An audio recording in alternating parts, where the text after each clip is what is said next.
Friends, स्वागत है आपका आपके अपने लीगल चैनल सोच पर प्रहार में। मैं हूं एडवोकेट सनी शर्मा और आज की इस वीडियो में section 13B of Hindu marriage act से रिलेटेड मैं आपको कुछ बताने वाला हूं। और जो बात बताने वाला हूं वो बहुत इंपॉर्टेंट है, क्योंकि इससे बहुत सारी प्रॉब्लम आपको आगे चल के हो सकती है। यदि आप डाइवोर्स के केस में इस बात को ध्यान में नहीं रखेंगे तो इन फ्यूचर आपको इससे बहुत दिक्कत आएगी। अब दोस्तों, होता क्या है, डाइवोर्स आपको जैसे कि बहुत सारे वीडियो में आपने देखा होगा, मैंने भी अपने वीडियोज में पहले बताया है कि डाइवोर्स लेने के दो तरीके हैं, एक सेक्शन 13A और दूसरा सेक्शन 13B, यानी कि कंटेस्टेड डाइवोर्स या फिर म्यूचुअल डाइवोर्स। सेक्शन 13B आपका म्यूचुअल डाइवोर्स के लिए होता है और बहुत सारे रेगुलर अपॉइंटमेंट में कई लोगों को मैंने सलाह भी दी है कि वो म्यूचुअल डाइवोर्स में जाएं, यानी कि सेक्शन 13B में जाएं, क्योंकि यदि वो सेक्शन 13B के अंतर्गत जाते हैं तो उनके लिए चीजें बहुत ही आसान हो जाती हैं। आने वाले 6 महीने के अंदर अंदर उनका केस फाइनल हो जाता है और कंटेस्टेड के केस में समय सीमा तय नहीं की जा सकती है कि मैक्सिमम कितने समय तक आपका केस चलेगा। बहुत सारे केसेस 3 साल से चल रहे हैं, बहुत सारे 5 साल से और कई बार तो 10-10 साल तक केसेस चलते रहते हैं, क्योंकि जो भी डिसीजन आता है उसकी रिवीजन या अपील में दूसरी पार्टी चली जाती है और इस तरह से केसेस पेंडिंग हो जाते हैं। और सबसे बड़ी प्रॉब्लम ये होती है कि जब तक ये केसेस पेंडिंग होते हैं आप दूसरी मैरिज भी नहीं कर सकते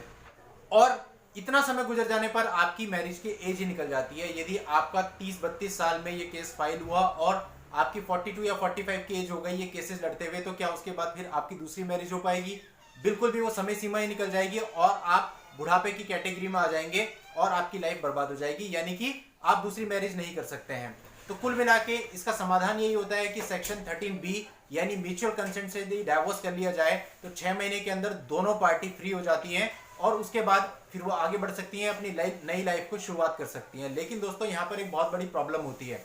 अब ये प्रॉब्लम क्या है, इस पर कल किसी ने क्वेश्चन भी पूछा था, आज मैं उसका जवाब दे रहा हूं। जब सेक्शन 13B में डाइवोर्स लेने के लिए आप सामने वाली पार्टी यानी कि अपनी वाइफ से बात करते हो तो वो अपनी डिमांड रखती है। फॉर एग्जांपल, उसने डिमांड रखी कि आप उसको 20 लाख रुपए दे दीजिए और डाइवोर्स फाइनल हो जाएगा। और कहीं ना कहीं आपने ये सोचा कि आपको अपनी लाइफ को आगे स्टार्ट करना है, आप उसकी बात को मान गए और आपने कहा ठीक है, मैं एग्री हूं 20 लाख रुपए देने के लिए, आप म्यूचुअल डाइवोर्स दे दीजिए। तो 20 लाख रुपए हस्बैंड ने वाइफ को उस केस में दे दिए थे जिसकी मैं आपसे बात कर रहा हूं। जो मेरे पास अपॉइंटमेंट थी उसमें 20 लाख रुपए हस्बैंड ने वाइफ को दे दिए थे।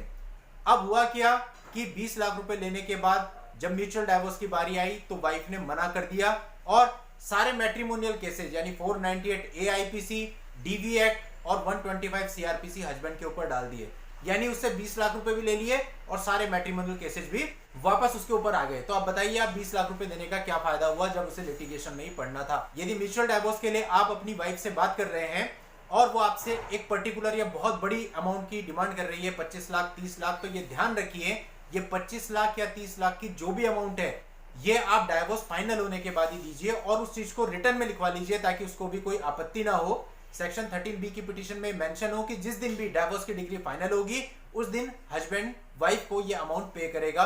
और यदि वो तब भी ना माने तो आप उसका एक पोस्ट डेटेड चेक भी उसको दे सकते हो, लेकिन इन एडवांस पेमेंट बिल्कुल मत दीजिए। इसमें एक और कंडीशन आ सकती है, यदि मान लीजिए आपने ये कहा कि 50% मैं अभी दे देता हूं और 50% डाइवोर्स की डिग्री फाइनल होने के बाद, तो यदि आपका 20 लाख में मामला तय हुआ है, आपने 10 लाख रुपए वाइफ को दे दिए और उसने जाकर के डाइवोर्स फाइल कर दिया, लेकिन 6 महीने के बाद जब सेकंड मोशन पे आने की बारी हुई तो वाइफ ने मना कर दिया कि मैं सेकंड मोशन के लिए नहीं आ रही हूं, यानी कि फिर से आपके साथ धोखा हो गया और आपके जो 10 लाख रुपए थे ये तो चले गए और डाइवोर्स भी नहीं हुआ और उसके बाद हो सकता है वो दोबारा से लिटिगेशन में आके आपके ऊपर मैट्रिमोनियल केसेस कर दे। तो दोस्तों, इससे बचने का तरीका यही है कि सेक्शन 13B जब भी आप म्यूचुअल कंसेंट से फाइल करें और उसमें वाइफ की तरफ से कोई भी डिमांड होती है तो आप उसके सामने प्रस्ताव रखें कि अगर आपको उसकी डिमांड मंजूर है, आप चाहते हैं कि आप वो पैसे देके मामले को सेटल कर लें, तो आप उसके सामने ये मांग अपनी जरूर रखें कि आप वो पैसे तो दे देंगे लेकिन डाइवोर्स की डिग्री फाइनल होने के बाद पैसा देंगे। और यदि वो इस बात को नहीं मानती है या जिद पड़ती है तो आप उससे ये भी कह सकते हैं कि आप एक पोस्ट डेटेड चेक उसको दे देंगे जिस डेट पर आपकी डाइवोर्स की डिग्री फाइनल होनी है,